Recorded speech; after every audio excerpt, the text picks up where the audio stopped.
Hindi sila ganun ka-confident, humarap lalo pat kailangan din nilang dalhin yung carry para makahanap sila ng team fight. Pero again, umuulan ng bala mula kay Doming Kite. Ano, King Kong. Oy! Nagamit! Makakatakas ba dito si Light? Napik yung mga ibang miyembro dito ng Onyx PH. Pero meron bisig gush na sagot dito si Yue at si King Kong ay nababaran. Mamamatay ang signal. Edward! Si Edward ay papasok na rin. Critical ata dito si Bruce. Oh, Brent! Mabog! Super Friends with a kill. Ganon din naman itong si Sabero. 2-4-2 ang naging palitan. May Lord na sasalubungin sa may bottom dito si Sabero. At si Super Prince at si Kirk ay nakaantabay lang dito sa gitna. Pero uaago na muna ng resources ang Aurora sa gubat ng Onyx. Makakadepensa naman ng Onyx pero maraming mawawalang torre sa kamay nila. Aurora ngayon ay lolobo ang kanilang goldie to 5,000 at mukhang ang momentum ay nasa kamay nila. Yeah.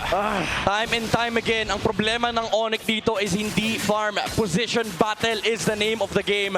Aurora, even though sabihin na natin medyo sumobra si Edward doon sa pwesto na yun, nakahanap ng equalizer si Super Friends. The next team fight, it is still gonna be the same thing. Light moving forward. Yung box ng Aurora lumalaki at lumalaki lang, and ang hirap din for Onyx Philippines to actually fish out a target kasi ang dami nilang iisipin. May Edward na tatalon, yung golden hour reset, tapos meron ka pang mystic dash mula kay Yue. Oo, tapos nakita na rin natin in action yung golden hour reset na yon. Hindi masyadong naramdaman yung huling mystic gush ni Super Friends dahil sa creative na paggamit ni Light sa kanyang golden hour. At higit pa dyan yung mga bullets na nanggaling mismo sa Granger nila ay nakapagtipid at sabihin na lang natin sumabog din naman right after the golden hour.